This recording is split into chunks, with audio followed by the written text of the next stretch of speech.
Hello बच्चों, स्वागत है एक बार फिर से आपका अपने YouTube चैनल श्री गुरुकुल में। और आज हम बात करने वाले हैं क्लास 10th के केमिस्ट्री के 3rd चैप्टर धातु तथा धातुओं के बारे में। इससे पहले हमने धातु के बारे में पढ़ लिया, धातु के भौतिक गुण पढ़ लिया और धातु के रासायनिक गुण भी पढ़ लिया। मतलब हमने धातु को पूरा कंप्लीट कर लिया। धातु में अब ऐसा कुछ नहीं है जो हमसे पढ़ने से बचा हुआ है। अब अगला पोर्शन आता है अधातु। अब हम पढ़ने वाले हैं अधातु के बारे में कि अधातु क्या होता है, अधातु कैसे कार्य करता है, अधातु के भौतिक गुण क्या है, अधातु के भौतिक गुण क्या है, अधातु के रासायनिक गुण क्या है। जैसे हमने इससे पहले पढ़ा था धातु के लिए, ठीक उसी प्रकार अब हम इसमें पढ़ेंगे अधातु के लिए। क्या बोला, जैसे इससे पहले हमने पढ़ा था धातु के लिए, ठीक है उसी प्रकार हम पढ़ेंगे इसके बारे में, इसके भौतिक गुण, इसके रासायनिक गुण अधातु के लिए। तो सबसे पहला प्रश्न होता है कि अधातु होता क्या है। अधातु होता क्या है, जैसे पूछा था मैंने कि धातु क्या होता है, तो सर जी धातु वे होते हैं जो उष्मा तथा विद्युत का चालन करते हैं तथा जो इलेक्ट्रॉन त्याग कर धनायन बनाने की प्रवृत्ति रखते हैं, धातु कहलाते हैं। अब अगर आपसे अधातु पूछा जाए तो आप कैसे कह सकते हैं कि अधातु क्या होते हैं, तो जस्ट उसका उल्टा बोल दीजिए कि सब अधातु वे हैं जो विद्युत तथा उष्मा का चालन नहीं करते हैं। क्या है, अधातु वे हैं जो विद्युत तथा उष्मा का चालन नहीं करते हैं, वो क्या हो गए, अधातु हो गए। और दूसरा पॉइंट था कि धातु इलेक्ट्रॉन त्याग कर धनायन बनाते हैं, तो क्या सर जी ये भी इलेक्ट्रॉन त्याग कर या इलेक्ट्रॉन ग्रहण करेंगे, बिल्कुल वो इलेक्ट्रॉन त्यागते थे और ये इलेक्ट्रॉन ग्रहण करेंगे। अधातु इलेक्ट्रॉन को ग्रहण करके ऋणायन बनाते हैं। धातु त्यागने कोई भी वस्तु, कोई भी तत्व अगर इलेक्ट्रॉन को त्यागता है तो वो क्या बनता है, धनायन, और ग्रहण करता है तो क्या बनता है, ऋणायन। तो अधातु इलेक्ट्रॉन को ग्रहण करके ऋणायन बनाते हैं, वो क्या कहलाते हैं, अधातु कहलाते हैं। क्या कहलाते हैं, अधातु कहलाते हैं। चलिए अब हम लोग अधातु में लिखेंगे, ठीक है। अधातु में हम लोग कुछ पॉइंट, मतलब जो भी चीज हमने बताई वो हम लिखेंगे। चलिए लिखते हैं। अधातु वे हैं, अधातु वे हैं जो विद्युत तथा उष्मा का, विद्युत तथा उष्मा का चालन करते हैं, सॉरी विद्युत तथा उष्मा का, विद्युत तथा उष्मा के कुचालक होते हैं। या ऐसे लिखिए, वे पदार्थ कर लीजिए, ज्यादा अच्छा रहेगा ना। वे पदार्थ जो विद्युत तथा उष्मा के कुचालक होते हैं तथा इलेक्ट्रॉन ग्रहण करके, इलेक्ट्रॉन ग्रहण करके, इलेक्ट्रॉन ग्रहण करके, ग्रहण करके ऋण आयन बनाने की प्रवृत्ति रखते हैं। ऋण आयन, इलेक्ट्रॉन ग्रहण करके ऋण आयन बनाने की प्रवृत्ति रखते हैं, प्रवृत्ति रखते हैं। क्या कहलाते हैं, इलेक्ट्रॉन त्याग कर ऋणायन बनाने की प्रवृत्ति रखते हैं, वो क्या कहलाते हैं, वे अधातु कहलाते हैं। रखते हैं वो अधातु कहलाते हैं। अधातु, अधातु कहलाते हैं। अधातु कहलाते हैं। धातु वे हैं, वे पदार्थ जो इलेक्ट्रॉन को त्याग, वे पदार्थ जो विद्युत तथा उष्मा का चालन करते हैं। क्या करते हैं, वे पदार्थ जो विद्युत तथा उष्मा का चालन करते हैं। वे पदार्थ जो विद्युत तथा उष्मा का कुचालक होते हैं, यानी कि चालन नहीं करते हैं। याद रखिएगा, धातु चालन करते हैं लेकिन धातु चालन नहीं करते हैं। तो वे पदार्थ जो विद्युत तथा उष्मा के कुचालक होते हैं तथा इलेक्ट्रॉन को ग्रहण करके ऋणायन बनाने की प्रवृत्ति रखते हैं, क्या कहलाते हैं, अधातु कहलाते हैं। अधातु कहलाते हैं। अब इनका सर एग्जाम्पल, बिल्कुल सब में एग्जाम्पल लिखना बहुत जरूरी है। एग्जाम्पल देखिए, केमिस्ट्री में एग्जाम्पल, फिजिक्स में फॉर्मूला और बायो में फिगर, तीनों में ये चीजें हैं जो बिना मांगे दी जाती है। अब एग्जाम्पल की बात करेंगे तो नाइट्रोजन,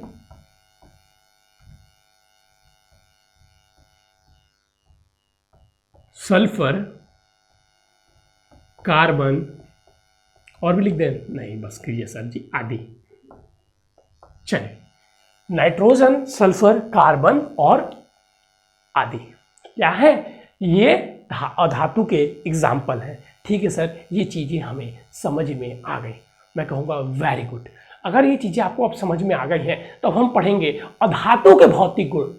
अभी हमने पढ़ा था धातु के भौतिक गुण, अब हम पढ़ेंगे किसके बारे में, अधातु के भौतिक गुण। और अगर आपने, एक बात ध्यान दीजिएगा, अगर आपने धातु के भौतिक गुण को बहुत अच्छे तरीके से पढ़ा हुआ है तो अधातु का भौतिक गुण में थोड़ा सा परिवर्तन होगा और सारी चीजें आपके लिए सेम रहेंगी। रासायनिक गुण अलग है लेकिन भौतिक गुण अगर आपको वो पता है तो सेम रहेगा। मतलब ये नहीं कि सेम दोनों का एक ही है, नहीं, शब्द एक ही रहेंगे, थोड़ा सा चेंज करना है और आप अधातु के भौतिक गुण भी लिख पाएंगे। तो चलिए हेडिंग डाल लेते हैं, अधातु के भौतिक गुण।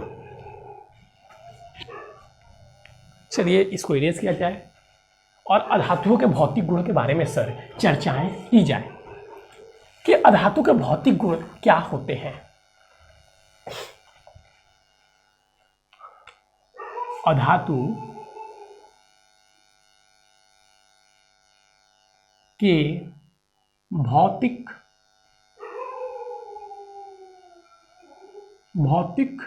गुण, अधातु के भौतिक गुण,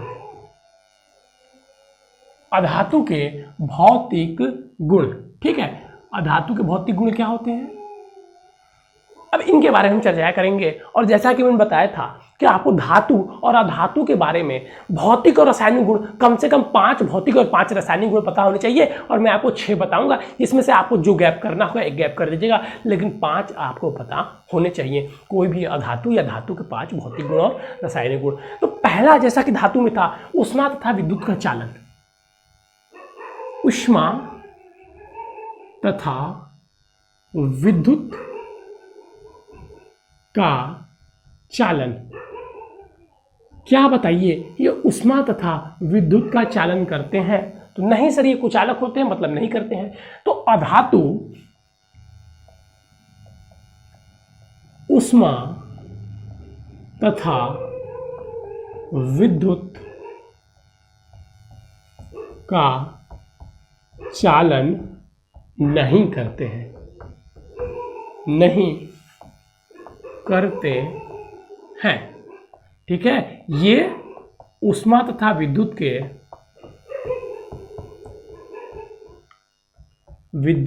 के कुचालक होते हैं।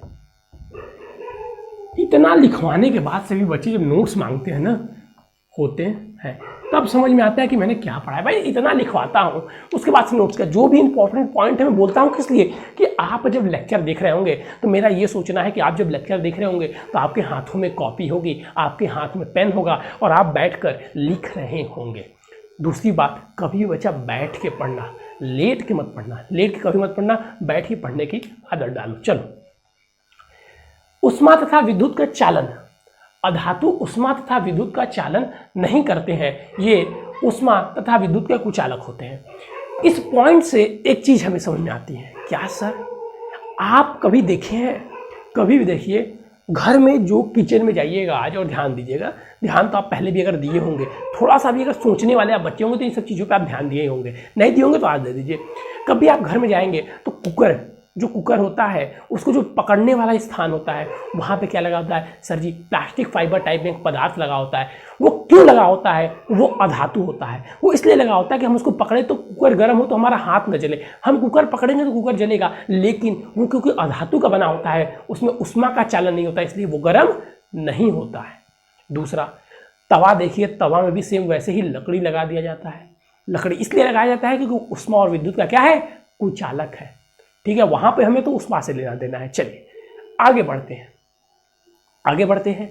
विद्युत की बात कर लें तो कोई भी तार देखते हैं, तार के अंदर मेटल होता है, ऊपर क्या होता है, नॉन मेटल होता है, जिससे कि हम उसको टच करते हैं तो क्या हमें करंट लगता है, नहीं लगता है, लेकिन अंदर वाले पोर्शन को करते हैं तो लगता है। अर्थात ऊपर वाले पोर्शन में कोई भी चीजें नहीं, कोई विद्युत नहीं आ रही है। आप किसी भी कढ़ाई का पकड़ने वाला देख लीजिए, सब क्या होता है, अधातु का बना हुआ होता है, जिससे कि उसमें ऊष्मा जाएगी नहीं और आपको पकड़ने में आसानी होगी। तो जो चीज़ें हम पढ़ते हैं उसका महत्व है, महत्व भी जानते हुए पढ़ेंगे तो और अच्छी बात है। चलिए दूसरा पॉइंट, पहला हो गया ऊष्मा तथा विद्युत का कुचालक। ऊष्मा तथा विद्युत के हेलो बच्चों, देखिए अब हम बात कर रहे थे दूसरे गुण के बारे में। तो दूसरा गुण क्या होता है? बस आप अब बस उसका उल्टे चलते जाइए। कैसे सर? बस उसके उल्टे में चलते जाइए। कैसे?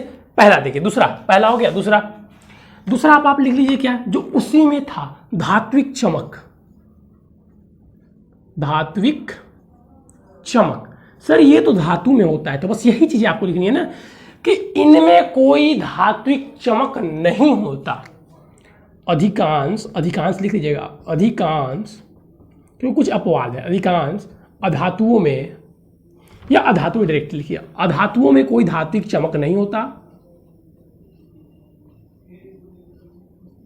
में कोई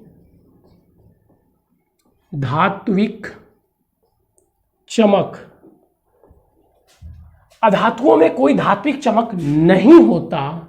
अब पूछेगा क्यों नहीं होता? नहीं होता क्योंकि इनमें मुक्त इलेक्ट्रॉन नहीं होते हैं। इलेक्ट्रॉन नहीं होते हैं।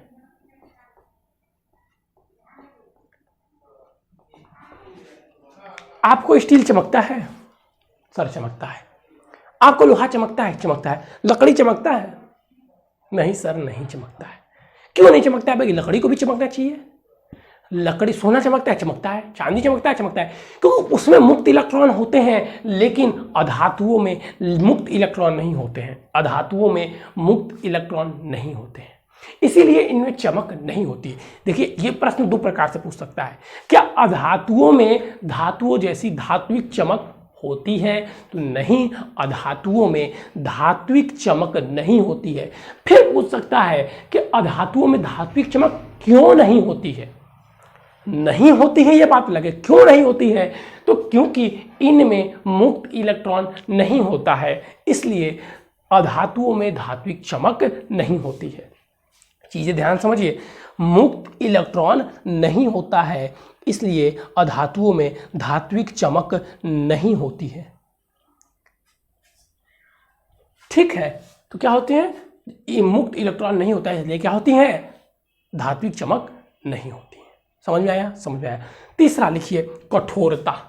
इसको पहले रेज कर देते हैं तब लिखते हैं। अब लिखिए कठोरता, तीसरा। धातु क्या होती थी? सर लोहा बहुत कठोर है। कठोर है कि नहीं है? सर कठोर है। तो सर इसमें भी तो कठोर चीजें होती हैं। हाँ होती तो है, होती तो है भाई, बात तो सही है, होती तो है। सर्वाधिक जो कठोर वस्तु कार्बन की ही है ना। सर्वाधिक कठोर वस्तु किसकी है? कार्बन की अपरूप ही तो है हीरा। हीरा क्या है? वो कार्बन का ही तो अपरूप है। भी आगे आप पढ़ेंगे कि जो हीरा है वो कार्बन का ही अपरूप है, कार्बनिक तत्व में, चौथे चैप्टर में ही। चलिए देखिए पहले तीसरा, कठोरता। तो यहां पे लिखेंगे अधिकांश अधातुएं, अधिकांश अधातुएं कठोर नहीं होती हैं, नहीं होती हैं, ये मृदु होती हैं, मृदु होती हैं। जबकि कुछ अधातुएं कठोर होती हैं। ठीक है, अधिकांश इसे लिखा गया, इसको लिखने की जरूरत नहीं, जबकि कुछ। फिर यहां पे लिख सकते हैं कुछ अपवाद है। जैसे लिख लीजिएगा, अपवाद में आप लिख लीजिए ध्यान रखने के लिए, अपवाद कार्बन का जो अपरूप है, कार्बन का अपरूप हीरा, हीरा, क्योंकि हीरा ही क्या है? हीरा सर्वाधिक ठोस तत्व है। सर्वाधिक ठोस क्या है? सर सर्वाधिक ठोस हीरा ही है। सर्वाधिक ठोस क्या है? सर सर्वाधिक ठोस जो है वो हीरा ही है। तो अधिकांश धातुएं तो क्या होती है? मृदु होती हैं। अधिकांश जो अधातुएं होती हैं वो मृदु होती हैं, लेकिन जो हीरा है वो तो सर सबसे सर्वाधिक कठोर होता है। इसीलिए यहाँ पे कौन सा वर्ड यूज किया गया है? अधिकांश। 95% आप देखेंगे तो वो मृदु होती हैं, न कि कठोर। लेकिन जो 5% होते हैं वो क्या होते हैं? कठोर होते हैं। जबकि अधातु के केस में क्या होता था? धातु के केस में क्या होता था? धातु के केस में अधिकांश जो कठोर होती थी और अधिकांश कठोर होती थी और कुछ मृदु होती थी। यहाँ पे जस्ट उसका उल्टा है। इसीलिए मैंने पहले ही वीडियो के लेक्चर स्टार्ट होने से पहले ही आपको बता दिया था कि जो धातुएं होती हैं, होती हैं उनके अगर आपको भौतिक और रासायनिक गुण पढ़े होंगे तो इनके भौतिक और रासायनिक गुण पढ़ने में चीज़ें आसानी से समझ में आ जाएगी। चलिए अब चौथा आता है भंगुरता। सर ये भंगुरता क्या है? ये धातु में नहीं था धातु में। धातु में आपने पढ़ा होगा एक तन्यता और एक तन्यता पढ़ा होगा और एक आपने पढ़ा होगा आघात वर्धनीयता। एक तन्यता पढ़ा होगा, एक आघात वर्धनीयता पढ़ा होगा। तो ये जो भंगुरता है ना, भंगुरता, ये आघात वर्धनीयता का ही विलोम है। आघात वर्धनीयता का विलोम जो है वो भंगुरता है। भंगुरता क्या है? आघात वर्धनीयता का विलोम है। कैसे सर? भंगुरता क्या होता था? किसी भी धातु को पीट पीट कर हम उसे उसके पतले चादर के रूप में परिवर्तित कर सकते हैं, लेकिन जो भंगुरता है, जो अधातु है, इसे हम पीट पीट कर चादर के रूप में परिवर्तित नहीं कर सकते। कोई भी आप अधातु लीजिए, उसे पीटकर आप चादर के रूप में परिवर्तित नहीं कर सकेंगे। तो इसी गुण को क्या बोलते हैं? भंगुरता। भंगुरता, वो टूट जाते हैं, छोटे छोटे टुकड़ों में टूट जाते हैं और अधातु को, इस गुण को ही भंगुरता कहते हैं। देखिए लिखेंगे कैसे। अधातुओं को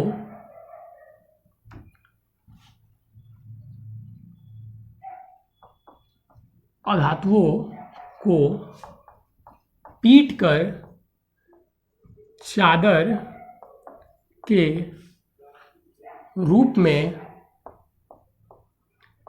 परिवर्तित। अब अधातुओं को पीकर लिख दिया है, वाह सर जी। पीटकर चादर के रूप में परिवर्तित नहीं किया जा सकता, नहीं किया जा सकता।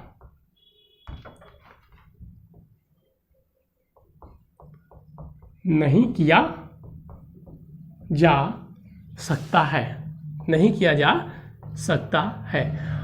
अधातुओं को पीटकर चादर के रूप में परिवर्तित नहीं किया जा सकता है। अधातुओं को पीटकर किसके रूप में परिवर्तित नहीं किया जा सकता है? सर अधातुओं को पीटकर चादर के रूप में परिवर्तित नहीं किया जा सकता है। इन्हें पीटने पर ये इसलिए बहुत बड़ा लिखवा रहा हूं ना, क्योंकि ये एक अलग है तो ये पूछता है, ये इंपॉर्टेंट भी है, ठीक है। इन्हें पीटने पर ये छोटे छोटे टुकड़ों में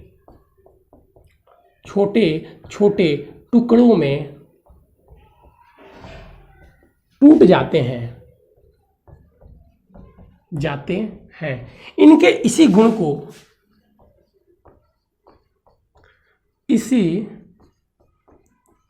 को भंगुरता कहते हैं।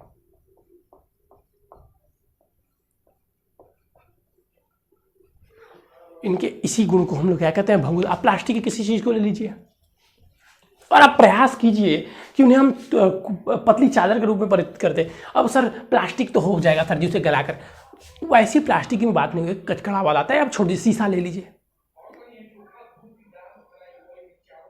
चादर के रूप में आप उसको परिवर्तित कर दीजिए, हो जाएगा? नहीं सर, वो तो चूर हो जाएगा। वही चीज़ें हैं, जितनी भी आप अधातुएं लेंगे उन्हें पीट कर, जिसे हम क्या कर रहे थे, सिल्वर ले रहे थे और सिल्वर पेपर बना दे रहे थे, पीट कर सोना ले रहे थे, उसे पीट कर चादर के रूप में परिवर्तित कर दे रहे थे। लेकिन इन्हें उस प्रकार परिवर्तित नहीं किया जा सकता है। चलिए, और इसके बाद से पांचवा आएगा अभंगुरता करें, अतन्यता। देखिए धातु तन्य होती थी। देखिए इसी के साथ साथ जानते हैं, ये आपको मिलता जुलता ही क्यों लिखवाया जाता है? ये आपको मिलता जुलता लिखवाने के पीछे दो कारण होते हैं। पहला, आपको इनके भौतिक गुण भी पूछेगा तो आप बता देंगे, और दूसरा, यदि आपसे धातु और अधातु में अंतर भी पूछेगा तो आप बता देंगे। एक तीर से दो निशाना ठाए, ठीक है। तो एक तीर से यहाँ पे दो निशाना किया जाता है। कैसे? इस प्रकार लिखवाकर। जैसे अगर आपसे पूछ ले धातु अधातु में अंतर बताओ, तो पहला पॉइंट कठोरता, धातु कठोर होते हैं, अधातु कठोर नहीं होते, अधातु मृदु होते हैं।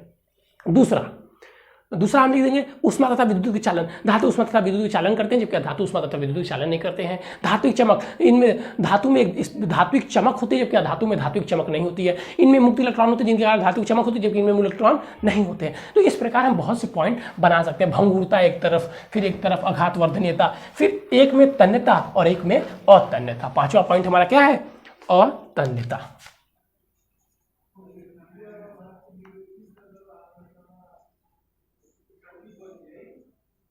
अतन्यता। अब अतन्यता किसे कहते हैं सर? तन्यता किसे कहते थे सर? धातु को खींच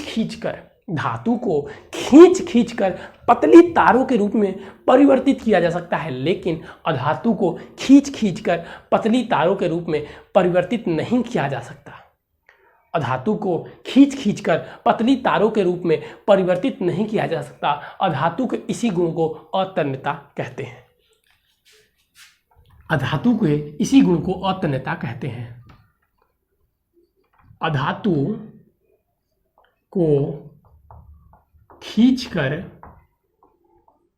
इसे पतले तार के रूप में परिवर्तित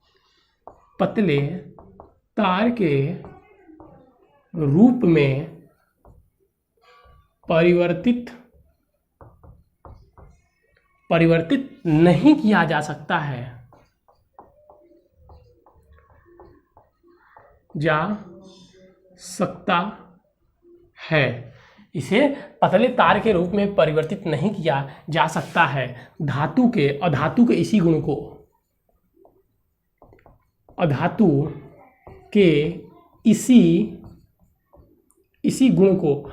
के इसी गुण को क्या बोलते हैं सर? अधातु के इसी गुण को अतन्यता बोलते हैं।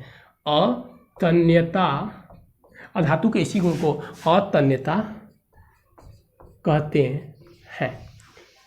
5 पॉइंट मैंने आपको यहां बता दिया। अतन्यता किसे कहते हैं? तो सर इन्हें खींच कर पतले तार के रूप में परिवर्तित नहीं किया जा सकता, और अधातु के इसी गुण को ही हम लोग अतन्यता कहते हैं। चलिए, अब एक लास्ट भौतिक गुण में आएगा, और इसके बाद से इसके भी रासायनिक गुण प्रारंभ हो जाएंगे।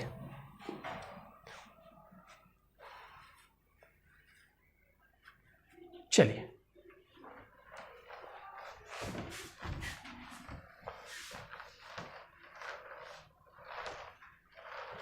छठवां हम लोग लिखेंगे लास्ट, गलनांक एवं कथनांक।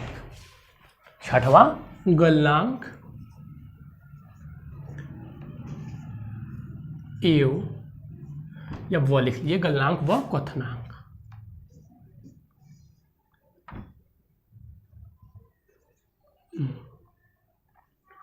गलनांक व क्वथनांक यानी कि मेल्टिंग पॉइंट और बॉइलिंग पॉइंट। क्या होते हैं मेल्टिंग पॉइंट और बॉइलिंग पॉइंट? तो देखिए, जो अधातु होते हैं ना, इनके मेल्टिंग पॉइंट और बॉइलिंग पॉइंट कम होते हैं, धातु के अपेक्षा कम होते हैं।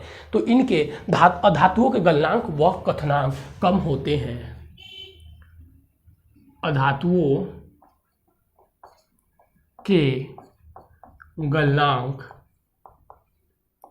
व क्वथनांक कम होते हैं। अधातुओं के गलनांक व क्वथनांक कम होते हैं। ये निम्न ताप पर ही पिघल जाते हैं। ये निम्न ताप पर ही पिघल एवं उबल जाते हैं।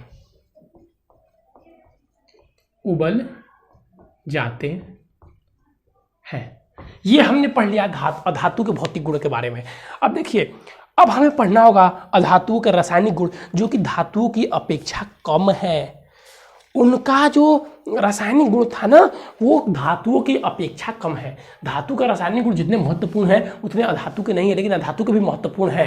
ये मत सोचिएगा महत्वपूर्ण है, बहुत महत्वपूर्ण है। महत्वपूर्ण नहीं कहूँगा तो छोड़ देंगे, नहीं महत्वपूर्ण है, लेकिन धातु से थोड़ा सा कम है। तो इसके अगले लेक्चर में हम पढ़ेंगे अधातु के भौतिक गुण के बारे में। इससे पहले एक बात ध्यान से समझ लीजिएगा, ये आपका केमिस्ट्री का 3rd चैप्टर चल रहा है, और आपके केमिस्ट्री में टोटल 6 चैप्टर हैं ही।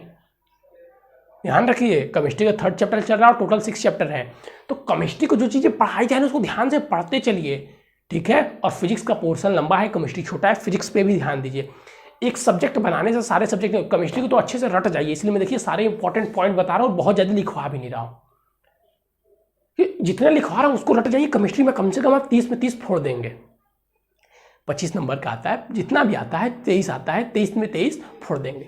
तो इसकी बात हो रही है। चलिए, तो गलनांक और क्वथनांक, अब इसके हम रासायनिक गुण पढ़ेंगे और उसके बाद से धातु और अधातु दोनों में संक्षारण, दोनों में बंध, ये सारी चीज़ें पढ़नी है जो कि बहुत ही ज़्यादा महत्वपूर्ण है। तो पहले इसके रासायनिक गुण पढ़ेंगे, फिर उन सब चीज़ों को अलग लेक्चर में पढ़ेंगे। तो चलिए बच्चों, आज के लिए बस इतना ही। Thank you, have a nice day. अगर आप चैनल पर हमारे नए जुड़े हैं या पहली बार इस वीडियो को देख रहे हैं तो हमारे चैनल को प्लीज़ सब्सक्राइब कर ले, वीडियो को लाइक कर दे और डिस्क्रिप्शन में व्हाट्सअप नंबर दिया होगा, उससे भी जुड़ जाए। थैंक यू बच्चों, हैव अ नाइस डे।